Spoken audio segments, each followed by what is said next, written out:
Kalau mami saya nonton ini, papi saya, adik saya, atau keluarga saya yang lain yang nonton video ini tuh saya sedikit sedih. Saya merindukan mereka gitu. Mau nangis.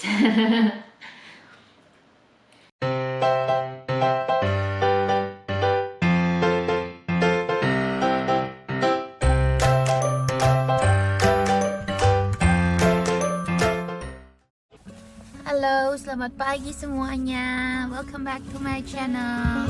Kembali lagi bersama Maiska and David di sini yang as always no to camera.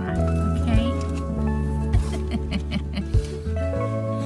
So guys, kita sementara sudah ada di depan hospital sekarang dan ini adalah tanggal berapa saat sih? Tanggal 22 November. Jadi kita akan melakukan, saya terlebih tepatnya akan melakukan pemeriksaan ya. Sekarang ini jam berapa ini saat sih? Jam 8 ya, jam 9an. Dan ini tuh masih pagi banget, cuaca sekarang belum minus 6 derajat Celcius ya. Jadi saya disuruh datang ke hospital untuk melakukan pemeriksaan untuk persiapan operasi ya. Persiapan operasi dan saya nggak tahu apa yang bakalan ditanya di dalam, dan pastinya satu lagi plus beside of persiapan operasi aku juga bakalan melakukan pemeriksaan corona test. Okay? Jadi ikuti terus bagaimana perkembangannya. Nanti sampai di rumah kita akan cerita-cerita karena ini adalah pengalaman operasi saya pertama yang ada di luar ya, di Jerman. Dulu waktu itu operasi di Indonesia, ada keluarga. Sekarang itu kayaknya sampai gimana gitu. Oke, anyway, nanti kita cerita-cerita lagi. Oke, aku harus masuk ke dalam dan see you again in my next what it called the next shoot. Oke, bye bye. Jadi aku bakalan liatin gimana hospital di sini dan gedungnya ya kayak gimana. Kita sekarang kita udah berada di depan gedung sekarang, dan aku bakalan liatin yang mana gedung yang bakalan aku pakai untuk hospital perawat ya. Jadi ini gedungnya, aku bakalan menghuni salah satu gedung yang ada di sini. Aku nggak tahu buat operasi, dan kalau aku nggak salah itu operasinya cuma sehari, mudah-mudahan tanpa ada komplikasi ya. Nih gedung rumah sakitnya di sini. Kita bakalan masuk dan aku bakalan pakai masker sekarang, oke?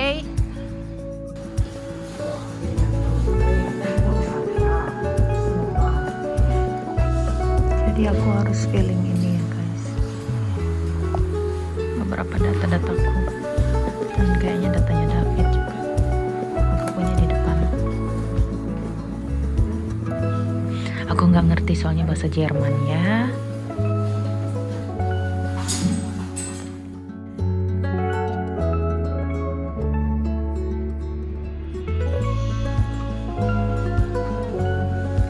Links Satsi, and then links.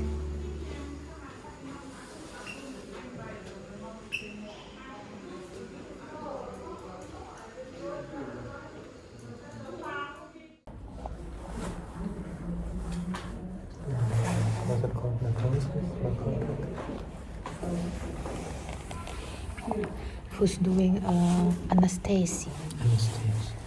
So guys, aku lagi menunggu sekarang lagi. Tadi habis di perintil ya di dalam hidung, masih berasa sampai sekarang karena aku periksa COVID. Dan nanti aku cerita di rumah tentang apa yang aku lakukan sama dokter ya. Jadi sekarang menunggu lagi untuk ketemu sama dokter anestesi ya, ketemu sama dokter anestesi untuk persiapan operasi nanti ya. Jadi ikuti aku terus. Oke, sekarang kita udah sampai di rumah, dan seperti yang saya bilang tadi, saya akan cerita-cerita tentang apa yang terjadi di rumah sakit tadi. By the way, hari ini sebenarnya saya baru cross check.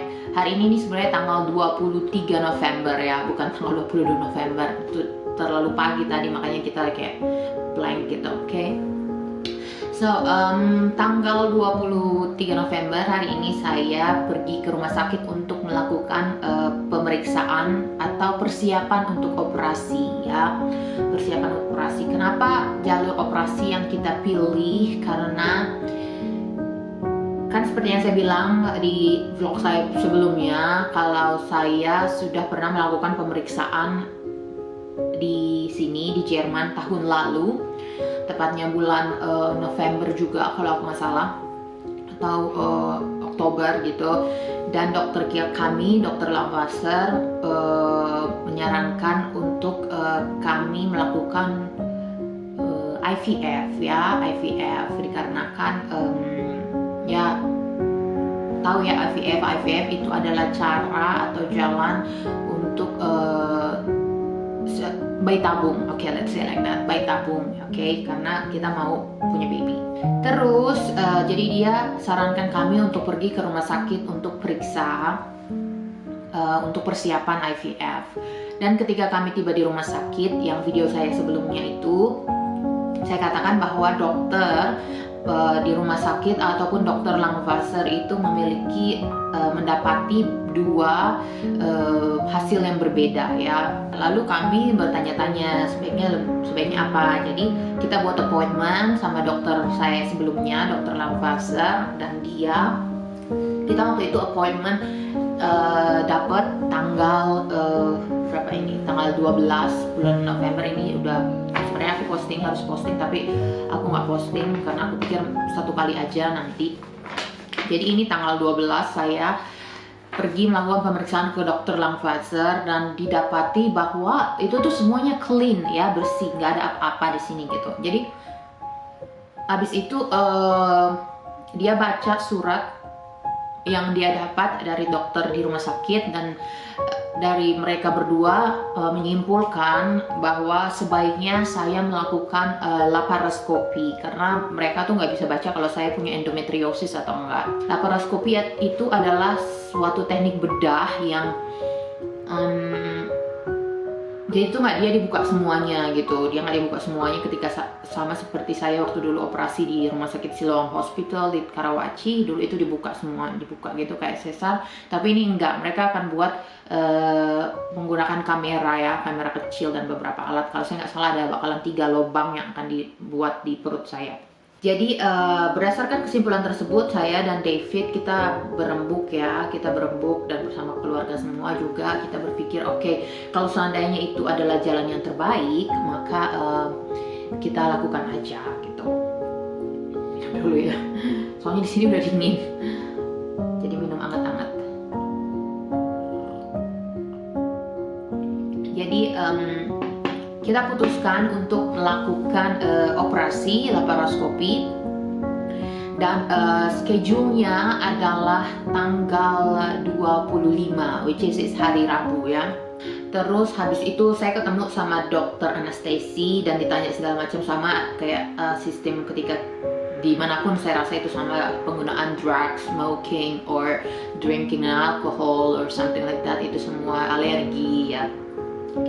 Saya ditanya tentang itu dan agak nervous juga tadi karena saya masuk sendiri ya, David nggak bisa masuk gitu. Sama halnya ketika nanti saya untuk operasi, Saya akan operasi di rumah sakit Bethesda Krankenhaus itu rumah sakit bahasa Jermannya, dan nanti operasi saya menurut dokter akan dimulai, saya harus tiba di sana jam 7 pagi ya, which is masih gelap di Jerman karena kita udah memasuki musim dingin ya, winter time. Jadi udah gelap, masih gelap let's say, dan saya harus ke rumah sakit dan nanti prosedurnya seperti biasa gitu, dibawa ke ruangan operasi dan dia jelasin ke saya gitu sama seperti apa yang selalu saya lihat kalau saya masuk ruangan operasi kalau lagi di rumah sakit ataupun ketika saya dioperasi dulu ya. Jadi dia bilang saya akan dapat bius general anestesi dari vein, terus inhale juga gitu. Habis itu ada alat dimasukin sampai trakea untuk bantu pernafasan. Jadi itu. Dan yang bikin sedih di sini adalah Ini tuh beda kayak Indonesia guys. Kalau Indonesia kan kalau kita sakit atau kita operasi ya, semua orang pasti tahu ya ketika kita buka mata. Itu yang saya alami ya waktu dulu ketika saya operasi. Ketika saya buka mata, saya memang masih di ruang recovery room ya, recovery room. Dan ketika saya masuk ke dalam kamar saya tuh saya lihat ada mama saya, ada papa saya, ada adik saya, ada om tante, ada tetangga even ya yang kasih support untuk kita. Cuma kalau di sini tuh beda. Saya akan masuk ke rumah sakit, ya David antar sampai di luar dan saya akan masuk sendiri sampai semuanya, sampai di recovery room, sampai saya benar-benar recover gitu. Dan itu tuh sendiri. Jadi saya akan dijemput sama David ketika saya sudah betul-betul sadar. Kebayang ya, itu tuh kayak sendirian, apalagi di Jerman. Saya belum terlalu bisa bahasa Jerman. Mungkin saya bisa ngerti sedikit, tapi saya nggak bisa untuk melontarkannya ya. Jadi saya terus terang ya, kalau mami saya nonton ini, papi saya, adik saya, atau keluarga saya yang lain yang nonton video ini tuh saya sedikit sedih dan nggak takut sih. Takut sih ada ya, takut juga, namanya operasi ya, kita dibius total, apapun bisa terjadi ya kan. Cuma saya tuh kayak, saya merindukan mereka gitu. Mau nangis. Maksudnya di negeri orang gitu ya, di negeri orang, dan mau operasi. Sebenarnya sih operasinya nggak terlalu, bukan operasi besar ya, itu hanya operasi kecil, tapi itu masih ya operasi ya, lo dibius total gitu loh, Bo. Terus apa aja bisa terjadi gitu. So ya saya sih cuman rindu itu tuh perasaan namanya anak ya, anak rindu orang tua atau rindu keluarga, adik gitu, karena sendirian gitu di sini. Dan juga ada David, ada papanya, ada mamanya, cuma ya sistemnya beda gitu guys. Beda, jadi ya anyway, harus tetap kuat. Siapa suruh pilih tinggal di kampung orang, siapa suruh pilih punya partner yang jauh ya kan. Tapi ya mau gimana lagi, itu udah jalannya ya kan guys. So itu, dan saya juga ada di sana tuh bagus banget ya. Kita bisa kita tuh dapet penjelasan tentang semua. Kita tuh selain dijelaskan secara verbal sama dokternya, dokter anestesi itu, kita juga dijelaskan secara kita dikasih kertas gitu. Jadi saya bisa baca-baca sendiri tentang apa yang akan mereka lakukan, itu tentang anestesi yang kalian bisa lihat di sini ya.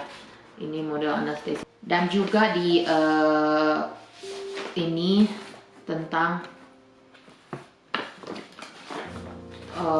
mereka kasih saya tentang prosedur laparoskopi itu gimana. Jadi mereka kasih kayak penjelasan gitu. Nah ini dalam bahasa Inggris seperti ini ya.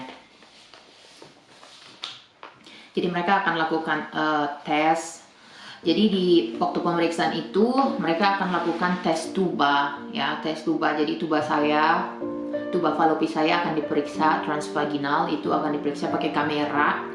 Dan juga kalau ada sesuatu mereka akan remove. Dan juga endometriosis tissue, kalau ada jaringan melalui yang lubangin abdomen itu ya, nanti mereka akan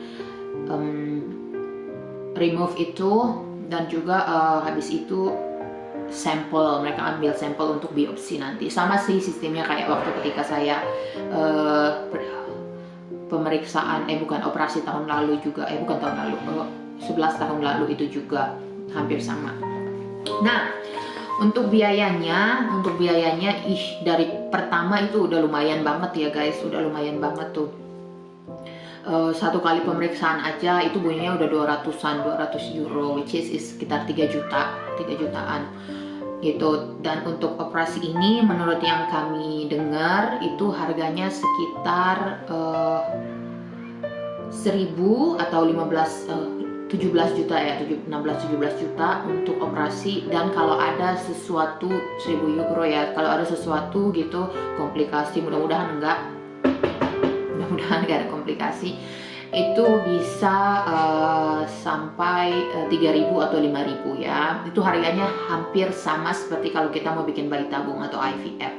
Dan yang buat itu tuh terkesan mahal karena kita bayarnya itu nggak pakai asuransi, karena saya nggak ada asuransi di sini. Saya ada asuransi BPJS, Pak. BPJS kan nggak bisa dipakai di sini, jadi saya punya BPJS doang. Anyway, so itu mengenai biaya di sini, dan kita harapkan sebenarnya sih agak sedikit kita berpikir apakah perlu ini, cuman setelah berpikir lebih matang ya, kita pikir lebih baik melakukan operasi, karena kan ditahu-tahu memang ya ada apa enggak sesuatu di dalam gitu, daripada menerka-nerka. Karena 3 kali pemeriksaan saya di sini itu tuh hasilnya beda ya, pada menerka-nerka, dan mengambil keputusan itu berdasarkan juga pengalaman saya yang sudah pernah mengidap endometriosis ya, dan juga saya kok nggak pregnant gitu.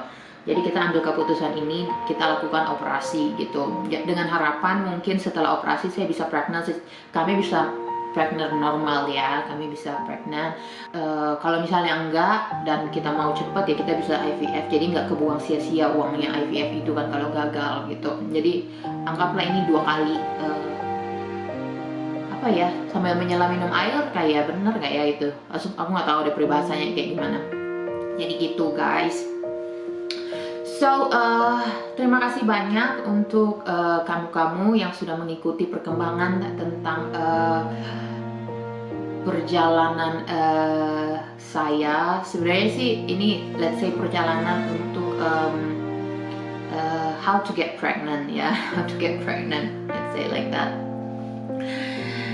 Cuma kemarin saya kasih judul endometriosis karena memang kita berpikir kalau saya ada endometriosis, dan sekarang step kedua adalah melakukan laparoskopi untuk menentukan apakah saya benar ada endometriosis atau enggak ya. Dan mudah-mudahan dengan cara ini kita bisa hamil normal ya. Jadi ya, dan untuk video berikutnya saya akan coba untuk ambil video sebisa saya di rumah sakit ya, karena back again kalau saya nggak bisa terlalu free kayak di Indonesia untuk ambil video. Di sini tuh orang privasinya sangat-sangat kuat ya guys. Dan saya harap semuanya sehat selalu, jaga kesehatan, dan terima kasih sekali lagi sudah menonton video saya. See you again in my next video. Ciao ciao.